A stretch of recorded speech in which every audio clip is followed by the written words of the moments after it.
आकाशवाणी दिल्ली से प्रस्तुत है कार्यक्रम स्वास्थ्य पत्रिका हमारी सेहत। स्वास्थ्य पत्रिका हमारी सेहत के आज के अंक के साथ आपकी दोस्त शालिनी मित्तल। स्वीकार करें हमारा प्यार भरा नमस्कार।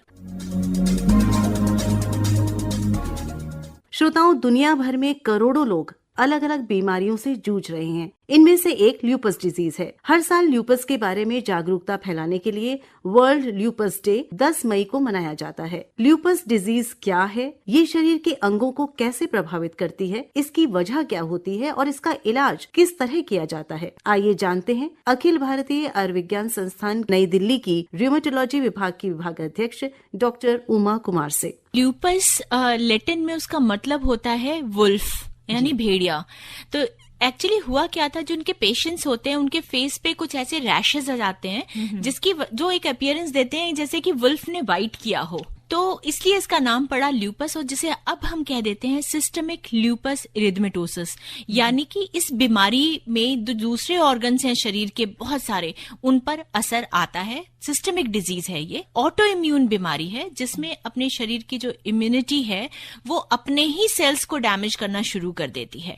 और जो इसके मैनिफेस्टेशन है, जो प्रेजेंटेशन है, वो बहुत ही डाइवर्स है, जिसमें मरीज बुखार के साथ प्रेजेंट कर सकता है, मुंह में छाले हो जाते हैं बार बार, बाल बहुत ज्यादा झड़ते हैं, धूप में जाने पर चेहरे पे चकत्ते हो जाते हैं, उनमें इचिंग होती है जिसे हम फोटोसेंसिटिविटी या फोटोडर्मेटाइटिस कह देते हैं, अंग के दूसरे भाग पे भी चकत्ते आ सकते हैं, इतनी थकान होती है और वो बेवजह होती है, रीजन नहीं पता चलता। और इसके अलावा जिन जिन ऑर्गन पर इस बीमारी का असर आता है उसके लक्षण आते हैं, जैसे कि जोड़ों में दर्द होना, जोड़ों में गठिया हो जाना यानी कि आर्थराइटिस हो जाना, अगर किडनीज पे असर आ गया तो हिमेचूरिया यानी कि यूरिन में ब्लड आना, प्रोटीन लूज करना यूरिन में, अगर लंग्स पे असर आया तो चेस्ट पेन होने लगता है पेशेंट को, आंतों पे असर आया तो पेट में दर्द हो जाता है और आंतें फट भी सकती हैं। इस बीमारी में बहुत सारी इमरजेंसीज हो सकती हैं जो patient can land up in emergency department, और बाद में पता चलता है कि ये ल्यूपस की बीमारी है। इस दिवस का मकसद ही ये है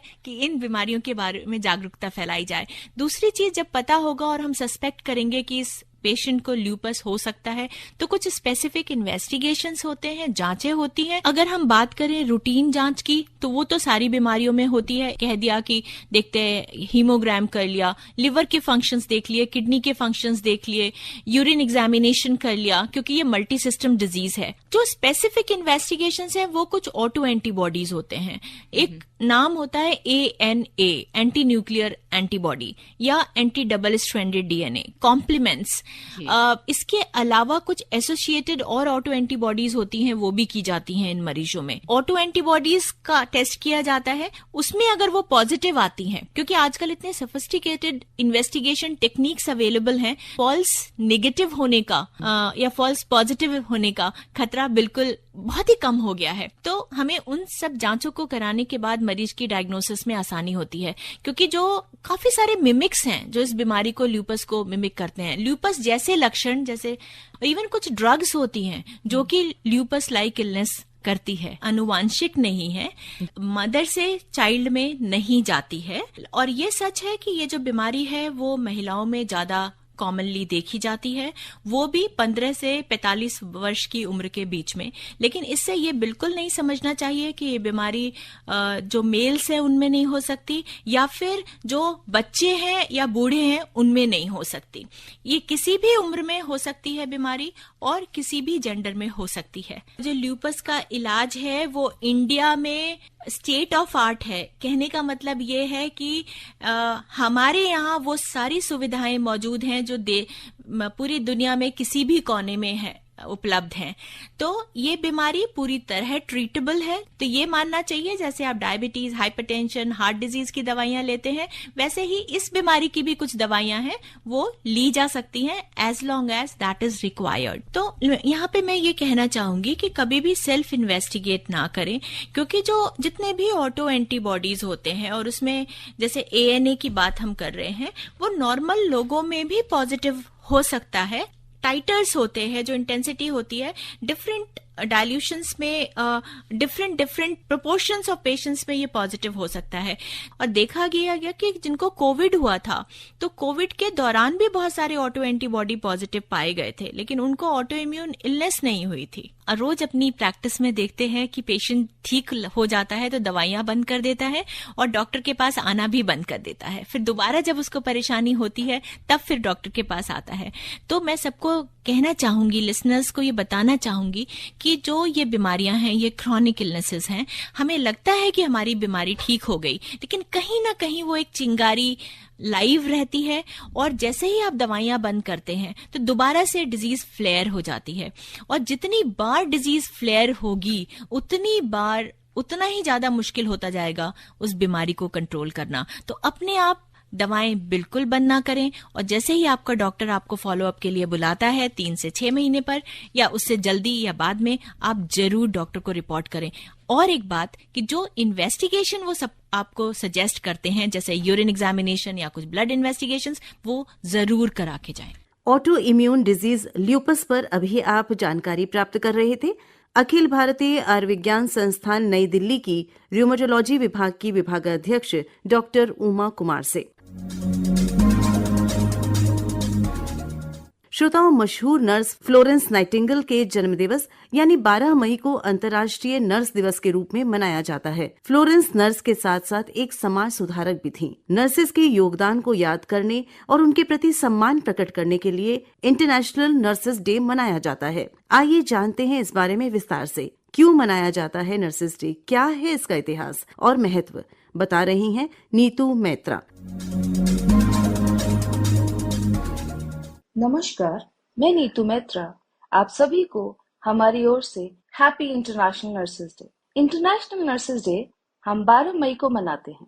इस दिन फ्लोरेंस नाइटिंगेल का जन्म हुआ था, जो कि मॉडर्न नर्सिंग की फाउंडर भी मानी जाती हैं। नर्सेस के योगदान को याद करने और उनके प्रति सम्मान प्रकट करने के लिए यह दिन मनाया जाता है। हम सभी नर्सेस ने यह वीक अपने अपने हॉस्पिटल्स में, क्लिनिक्स में या जहाँ भी हम काम करते हैं मनाया होगा। इस दिन सब जगह नर्सेस को रिकॉग्नाइज किया जाता है in the form of medals, certificates, appreciation letters. यह दिन नर्सिंग कम्युनिटी के लिए खास होता है।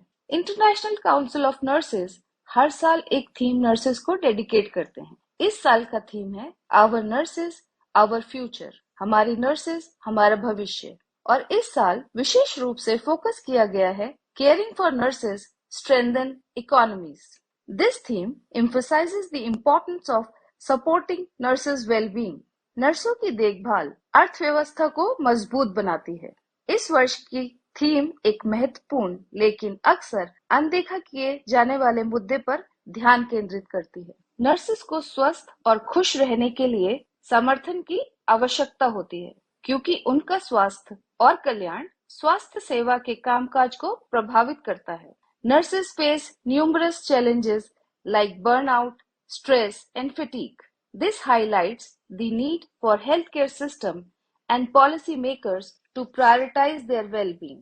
We have to give attention to the financial significance of the work that nurses do. Nurses आर्थिक रूप में हेल्थकेयर सिस्टम में कैसे सहायक हैं? नर्सेस के द्वारा लिए गए कॉस्ट सेविंग मेजर्स जैसे reducing hospitalization cost by reducing the length of stay, by preventing complications, and by improving quality of patient life. इन्हीं सब कार्यों के द्वारा नर्सेस एक बेहतर हेल्थ केयर सिस्टम और एक बेहतर सोसाइटी में योगदान देती हैं। नर्सेस के कल्याण को प्राथमिकता देकर हम ये सुनिश्चित कर सकते हैं कि वह उच्च गुणवत्ता वाली देखभाल प्रदान करना जारी रख सकें, जो हमारे समुदाय के स्वास्थ्य के लिए महत्वपूर्ण है। और आखिर में एक बार फिर मेरी ओर से आप सभी को नर्सेस डे की हार्दिक बधाई। धन्यवाद। अभी आप सुन रहे थे अंतर्राष्ट्रीय नर्स दिवस पर नर्सिंग सुपरिटेंडेंट नीतू मैत्रा को। आप सुन रहे हैं कार्यक्रम स्वास्थ्य पत्रिका हमारी सेहत। प्रस्तुत है दिनांक 24 अप्रैल 2025 को मौलाना Azad institute of dental sciences नई दिल्ली में department of oral medicine and radiology द्वारा आयोजित 5वीं राष्ट्रीय ओरल प्री कैंसर और कैंसर कांग्रेस पर आधारित रेडियो रिपोर्ट। कार्यक्रम का शुभारंभ दीप प्रज्वलन के साथ हुआ। कार्यक्रम के उद्घाटन सत्र में मुख्य अतिथि के रूप में मौजूद थे गुरु गोबिंद सिंह इंद्रप्रस्थ यूनिवर्सिटी के कुलपति प्रोफेसर डॉक्टर महेश वर्मा। अन्य गणमान्य अतिथियों में शामिल थे doctor Shalini Singh, director ICMR, doctor L Swasti Charan, ADG DGHS ministry of health and family welfare government of India, doctor Poonam Narang, dean Maulana Azad medical college और सुश्री सिमरन शर्मा, पैरा ओलंपियन। इस राष्ट्रीय कार्यक्रम की ऑर्गेनाइजिंग चेयरपर्सन और Maulana Azad institute of dental sciences new Delhi की oral medicine and radiology head doctor Sunita Gupta ने हमें इस आयोजन की आवश्यकता और महत्व के बारे में बताया। नो मैटर हमारी इतनी सारी स्ट्रैटेजीज हैं, बट फिर भी कहीं ना कहीं एक लिंक मिसिंग है, और वो लिंक टेक्नोलॉजी के साथ भी हमें जोड़ना होगा, बिकॉज सरकार तो अपना काम कर रही है, everybody is doing their work, but then जो इसके बेसिकली जो होल्डर्स हैं वो चाहे डेंटिस्ट हैं, because they are the ones जो सबसे पहले उसको डायग्नोस कर सकते हैं, प्रिवेंट कर सकते हैं, उसके बारे में बता सकते हैं। This is the objective of the conferences where we want to integrate the technology also, artificial intelligence. अगर 1000 मरीज स्मोक कर रहा है, बीटल नट खा रहा है या साथ में अल्कोहल ले रहा है, तो सबको कैंसर नहीं होता है। तो हम इस टेक्नोलॉजी को साथ में इंटीग्रेट करके यूज करके हम देखना चाहते हैं कि क्या उन 1000 में से हम प्रिडिक्ट कर सकते हैं कि ये वाले मरीज हैं जिनको हम बहुत क्लोजली फॉलो अप करें, क्योंकि हम अपने डिपार्टमेंट में इनको ट्रीट तो करते हैं, but we want something which if we can use the technology we can sensitize the dentist as well as the other allied fields जो हमारे जिनके साथ हम सब मिलकर अभी कर रहे हैं। तो हर एक फील्ड से हमने उनके जो ऑल ओवर इंडिया से जो स्पेशलिस्ट हैं उनको हमने इन्वाइट किया हुआ है अपने अपने एक्सपीरियंसेस बताने के लिए, ताकि हम उनके साथ वो एक्सपीरियंस को अपने एब्जॉर्ब करके and then we can fight against cancer. आप रिसर्च में भी बहुत काम कर रहे हैं मेड्स, तो उसके बारे में थोड़ा सा बताइए। अब बेसिकली वो चाहे टिश्यू को लेकर उसके मॉलिक्यूलर एस्पेक्ट को करना हो, या चाहे उसमें हम उनका जेनेटिक प्रोफाइलिंग हम कर रहे हैं। हमने अभी मिनिस्ट्री ऑफ आयुष के साथ में प्रोजेक्ट है हमारा, आयुर्वेदा के साथ, होम्योपैथी के साथ में हम कर रहे हैं ऑल्टरनेटिवली, क्योंकि ये हमारे अपने एंसेस्ट्रल का युगों से हम लोग हैं, बट इसका कोई साइंटिफिक बेसिस नहीं था। तो अब हमने उसको इंटीग्रेट किया है मॉलिक्यूलर वर्क के साथ में। और जो हमारे मरीज़ हैं जिसमें रेडिएशन देने के बाद जो मरीज़ बिल्कुल खा नहीं सकता है, किसी को ट्रीटमेंट करके छोड़ देना is not an answer. We need to rehabilitate, ताकि वो सोसाइटी में एक मुस्कान के साथ एक चल सके वो, और वो एक अपने परिवार के लिए बर्डन ना बने, तो कॉस्ट इफेक्टिव हो, ट्रीटमेंट ऐसे भी एक्सपेंसिव ना हो। तो ये ऑल्टरनेटिवली हम साथ में जो हमारा दूसरा रिसर्च है लैटरल लेवल पे जो चल रहा है, वो इस बेसिकली आयुर्वेदा के साथ, होम्योपैथी के साथ पेशेंट स्पेसिफिक हम लोग ट्रीटमेंट कर रहे हैं और कोलैबोरेट कर रहे हैं वहाँ के जो साइंटिस्ट और डायरेक्टर्स हैं उनके साथ में। And we are hopeful that something which is very easy और it's a very encouraging results जो हमको मिल रहे हैं उसके बारे में। तो आज का ये जो कॉन्फ्रेंस है आपका दिन भर का, तो इसमें क्या क्या चीज़ें हैं जिसको आप बताना चाहेंगे हमारे लिसनर्स को? इसमें जो स्टॉलवर्ड्स हैं हमारे देश के, बाहर के भी, उनको हमने इनवाइट किया हुआ है। तो हमने एक डायग्नोसिस से लेके एक मॉलिक्यूलर एस्पेक्ट्स, जेनेटिक एस्पेक्ट्स के लेके, जो तम्बाकू उसके साथ स्मोकलेस टबैको जो है, जो चबाने वाला है, उसमें जो उनके जो स्टॉलवर्ड्स हैं उनको हमने इनवाइट कर रखा है। तो बेसिकली लेक्चर्स के साथ में हैंड्स ऑन वर्कशॉप्स होंगे, ताकि लेज़र से हम कैसे ट्रीट कर सकते हैं, कैसे हम अलग अलग और एस्पेक्ट्स को यूज़ करके कैसे ट्रीटमेंट, तो पूरा it's a holistic. And at the end of it we have also kept, ताकि स्टूडेंट्स थोड़ा सा रिफ्रेश भी हो जाएं, तो हमने उनके लिए भी मेडिकल डम शरड्स रखे हुए हैं which is stimulating and it's going to be exciting. Every rangoli competitions भी लगे हुए हैं नीचे, best out of dental waste है। सो पूरा एक होलिस्टिक डेवलपमेंट के लिए combination of absolutely, so that all skills get developed at the same time, सब एक दूसरों के साथ मिलें। एंड जो आज के टाइम में बहुत मुश्किल है, बिकॉज सब इतना व्हाट्सएप पे, मोबाइल्स पे हैं, सिर्फ उनसे कनेक्शन हो रहा है।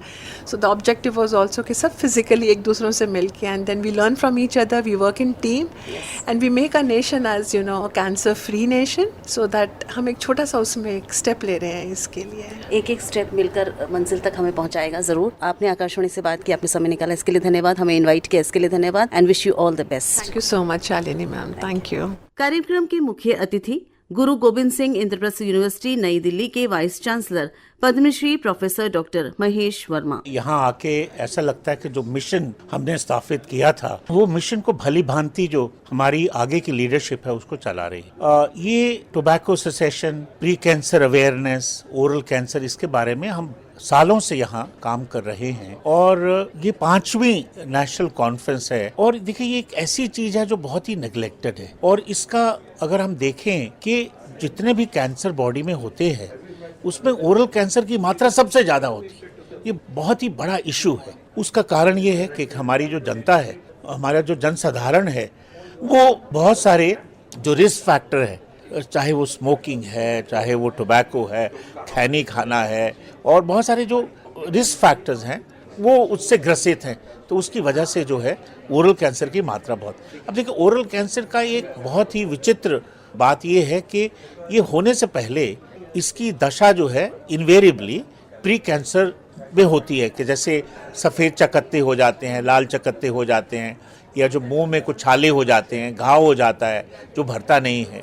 तो ये सब चीज़ें जो हैं वो डॉक्टर भी देख सकता है और मरीज भी खुद अपने आप को आंक सकता है, देख सकता है। तो अगर हम सही समय पे इसकी जांच कर लें और सही समय पे इसका उपचार शुरू कर दें तो हमें इसका जो बर्डन है, जो बाद में ये पूरा ये फैल जाता है, तो वो सबसे बच सकते हैं। और मोस्टली जो ओरल कैंसर है वो उसको हम प्रिवेंट भी कर सकते हैं, उसको हम अर्ली स्टेज पे डायग्नोज कर ले, अर्ली स्टेज पे हम ट्रीट भी कर सकते हैं। यही मुख्य कारण है कि हम सब, और उसमें से हमारा रोल डेंटल का भी रोल है, उसमें हमारे जो मेडिकल कोलीग्स हैं उनका भी रोल है। क्योंकि अगर उसकी कोई सर्जरी होनी है, एडवांस सर्जरी होनी है, तो उसमें हमें सर्जन की ज़रूरत है, मैक्सिलोफेशियल सर्जन चाहिए, उसमें हमें प्लास्टिक सर्जन भी चाहिए, उसमें हमें ग्राफ्ट के लिए भी चाहिए। अगर हमने रेडिएशन थेरेपी, हालांकि ये चीज़ें एडवांस में होती है, बट शुरू की अवस्था में हम बहुत छोटी सी शल्य चिकित्सा से या दूसरे बिना शल्य चिकित्सा से भी ठीक कर सकते हैं। आज जो ये आप कर रहे हैं अवेयरनेस का एक कार्यक्रम जो कर रहे हैं, इसमें एआई का बहुत बड़ा रोल आप जो है इसको डिस्कस करने वाले हैं, तो क्या लगता है आपको? देखिए एआई तो है, एआई तो एक बून है। देखिए एक टेक्नोलॉजी एक ऐसा माध्यम है जिससे हम एक्सेसिबिलिटी बढ़ा सकते हैं और अफोर्डेबिलिटी, हाँ दोनों चीजें जो है। और देखिए हर चीज में आजकल एआई है, तो डायग्नोज और ट्रीटमेंट में क्यों नहीं। एक ऐसी टेक्नोलॉजी है जिसने सबसे पहले मेडिकल में अगर पैर फैलाए तो रेडियोलॉजी में, कि एक एक्सरे हुआ और एक्सरे को एआई ने खुद आंख के बता दिया कि इसमें क्या कंडीशन है। और वो जो टेक्नोलॉजी है धीरे धीरे पनपती रही, बढ़ती रही, और आज जो है वो इतनी रोबस्ट हो गई है क्योंकि उससे क्या है, हम बहुत सी मात्रा में हम मरीजों का इलाज कर सकते हैं, क्योंकि कंप्यूटर उसको प्रिसीजन से, एक्यूरेसी है। दूसरा, जैसे डॉक्टर हर्षवर्धन अभी बता रहे थे कि दूर दराज का एरिया है जो यहाँ नहीं आ सकता, उसको भी हम टेली रेडियोलॉजी के द्वारा हम उसको पता लग सकता है। और यही नहीं, सिर्फ डायग्नोसिस में नहीं, ट्रीटमेंट प्लानिंग में, कि ये अगर कैसी कंडीशन है तो इसके लिए क्या उपयुक्त है, इसके लिए सर्जरी उपयुक्त है, इसके लिए रेडियोथेरेपी उपयुक्त है, या इसके लिए कोई और ट्रीटमेंट जो है, जो कंटेम्प्रेरी ट्रीटमेंट है। आजकल बहुत सारी नई डिनोवो टेक्नोलॉजीज आई हैं, वो भी उपलब्ध है। तो ये सब चीज़ें के लिए एआई एक बहुत ही सशक्त माध्यम जो है वो उभर के आया है।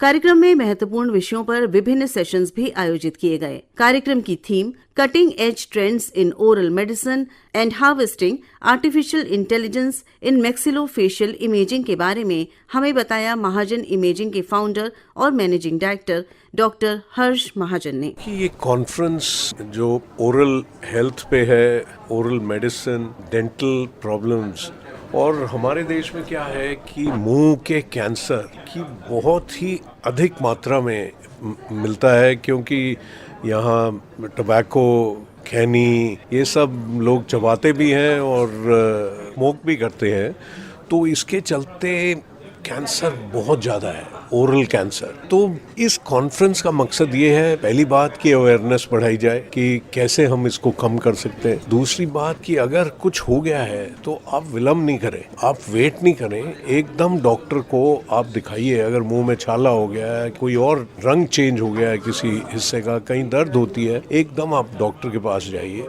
और तीसरी बात जो डिस्कशन होगी वो होगी ट्रीटमेंट पे।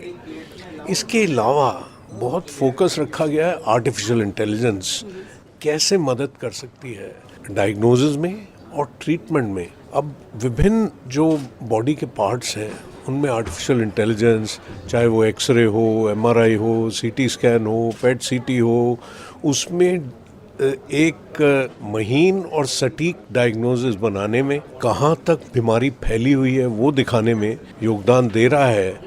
तो इन्हीं चीज़ों को, अब डॉक्टरों की कमी है, रेडियोलॉजिस्ट की कमी है, ट्रेनिंग की भी कमी है, तो इसके चलते आर्टिफिशियल इंटेलिजेंस का इस्तेमाल करके अगर हम ये सारा जो एक कमी है उसको दूर कर सकें और एक्यूरेसी को बढ़ा सकें, तो इससे जो ट्रीटमेंट है वो प्रिसाइज ट्रीटमेंट हो पाएगा, प्रिसिजन मेडिसिन जिसको हम कहते हैं वो पॉसिबल होगा। तो यहाँ आर्टिफिशियल इंटेलिजेंस के जो टूल्स हैं या जो हमें भारतवर्ष में बनाने चाहिए उसका भी डिस्कशन होगा। फाइनली मैं ये कहूँगा गवर्नमेंट ऑफ इंडिया जो है वो भी इसमें लगी हुई है। Ministry of information technology and electronics MeitY जो है वो अपनी लैब्स के अंदर ओरल डायग्नोसिस के लिए सीटी स्कैन होता है उसको बनाने की बात, और हैंड हेल्ड एक्सरे होता है उससे देखने की, और आर्टिफिशियल इंटेलिजेंस को इस्तेमाल करके, ताकि ये सिर्फ बड़े अस्पतालों या मेडिकल कॉलेजेस में ही ये सुविधा ना रहे, ये हम अपने डिस्ट्रिक्ट हॉस्पिटल्स और उसके बियॉन्ड CHCs वहाँ तक भी लेके जा सके, जिससे ज़्यादा से ज़्यादा लोग इससे लाभ ले सकें। हाँ, ताकि हर एक को शहर नहीं दौड़ना पड़े, हम पेरिफेरी में आर्टिफिशियल इंटेलिजेंस इस्तेमाल करके एटलीस्ट डायग्नोसिस तो बना लें। कहाँ तक आपको लगता है ओरल कैंसर में डायग्नोस्टिक्स का रोल होता है? देखिए, ओरल कैंसर क्योंकि मुंह तो हम खोल के देख सकते हैं, इसमें तो जो व्यक्ति खुद है वो अगर अवेयर रहे और अगर कुछ हो तो एकदम डॉक्टर के पास जाए तो उसका डायग्नोसिस हो सकता है, बायोप्सी हो सकती है।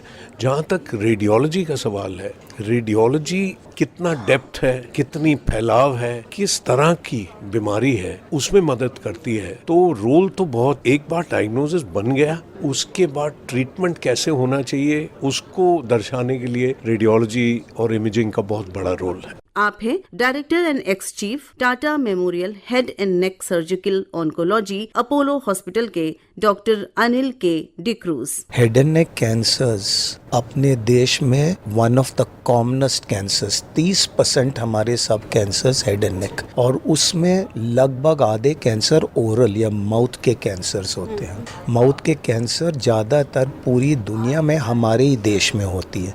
हम लोग एज स्टैंडर्डाइज रेट बोलते हैं, यर it is 2 or 3 times more than the rest of the world. और ये क्यों? क्योंकि अपने देश में लोग तंबाकू लेते हैं, तंबाकू एंड सुपारी या बैड। इसी वजह से हमारे जो कॉमनस कैंसर है ओरल कैंसर है। Oral cancer is largely preventable. आप तंबाकू सुपारी को निकालोगे 90% ओरल कैंसर नहीं होगी। Oral cancer is totally curable if detected in first stage, but अपने देश में 60 to 80% of people come in the late stage. एक ठीक है, socio economic factors, medical access नहीं होती है उनको, बट साथ में लैक ऑफ जानकारी के लिए, अवेयरनेस के लिए people do not come. And the message I would give is that oral cancer बहुत सिंपल है इसकी फर्स्ट स्टेज में डायग्नोसिस करने की। आपको कोई कॉस्टली टेस्ट की ज़रूरत नहीं है, सीटी, अल्ट्रासाउंड, कुछ ज़रूरत नहीं है। जो लोग तंबाकू या अल्कोहल के शौकीन हैं, वंस अ मंथ अपने माउथ में देखना। हमारे जो माउथ की कलर होती है वो गुलाबी रंग की होती है। जब भी उसमें वाइट या रेड धब्बे पड़ने लगे या कोई ग्रोथ दिखने लगे, तुरंत you should go and see a doctor और a specialist and get treated. It is 100% curable in the pre malignant stage. अब ऐसा है कि जैसे ही स्टेज बढ़ती है और ट्रीटमेंट की ज़रूरत पड़ती है। फर्स्ट स्टेज में सिंगल मोडेलिटी थेरेपी या हम ऑपरेट करते हैं, नहीं तो ओनली रेडियोथेरेपी देते हैं। जैसे ही आप स्टेज 2, 3, 4 में जाते हैं, फिर दोनों की ज़रूरत पड़ती है या तीनों की ज़रूरत पड़ती है, कीमो। अब आप सोचिए, उसमें खर्चा ज़्यादा बढ़ता है, उसमें साइड इफ़ेक्ट ज़्यादा होती है, एंड पेशेंट समटाइम उनकी बॉडी ये बर्दाश्त भी नहीं करती। साथ में head and neck oral cavity cancers इतने इम्पॉर्टेंट जगह में हमारे बदन में कि फंक्शन और कॉस्मेसिस दोनों में असर पड़ता है, चेहरा बिगड़ जाता है, बोलने गिलने में परिवर्तन आती है और ये कभी ज़िंदगी भर रहती है। That is why the message is prevent और early diagnosis. Apollo proton cancer centre Chennai की director and senior consultant head and neck radiation oncology doctor Sapna Nangia ने ओरल कैंसर के उपचार में प्रोटोन थेरेपी के महत्व के बारे में हमें बताया। चेन्नई में हमारे देश का पहला प्रोटोन थेरेपी सेंटर है और वहाँ पे मैं head and neck, breast, skull base और गायनेकोलॉजिकल कैंसर्स का ट्रीटमेंट करती हूँ। तो आपने बताया कि फर्स्ट वहाँ पे प्रोटोन थेरेपी का है, तो how it is different from other therapies?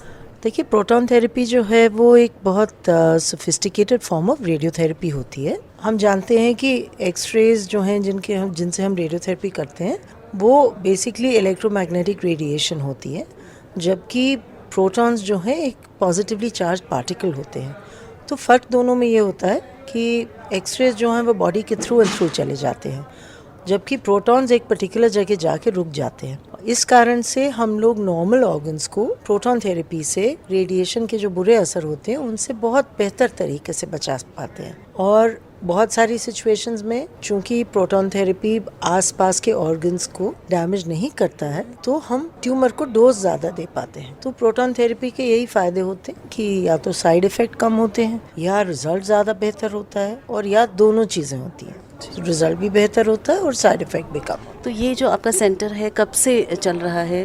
देखिए, इस सेंटर को एस्टैब्लिश हुए अब 6 साल हो गए हैं और 2019 से हम लोग प्रोटॉन थेरेपी पे काम कर रहे हैं और 1800 से ज़्यादा मरीजों का अभी तक ट्रीटमेंट हो चुका है प्रोटॉन्स द्वारा। और मैं specially head and neck cancers के बारे में आज बताना चाहूँगी। हेड एंड नेक कैंसर्स आपको पता है इंडियन मेल्स का सबसे कॉमन कैंसर होता है, स्पेशली ओरल कैंसर्स सबसे कॉमन कैंसर होते हैं। और आज मैं इस मीटिंग में प्रोटॉन थेरेपी का ओरल कैंसर में क्या रिजल्ट आया है उसके बारे में डिस्कस करने के लिए आई हूँ। तो हम लोगों ने ये देखा है कि आप जानती हैं कि जैसे हम लोग रेडिएशन करते हैं, मुंह और गले के कैंसर्स के लिए जब रेडिएशन करते हैं तो पेशेंट्स को कई साइड इफ़ेक्ट होते हैं ट्रीटमेंट के। उनकी लार कम बनती है, मुंह के अंदर जो है अंदर की झिल्ली उतर जाती है, उससे बहुत दर्द होती है, इन्फेक्शन की रिस्क हो सकती है, स्वॉलोइंग की मसल्स पे इम्पैक्ट होने से खाने में परिवर्तन लाना पड़ता है, पतली चीज़ें, खिचड़ी, दलिया या और भी पतली चीज़ों पे हमें आना पड़ता है।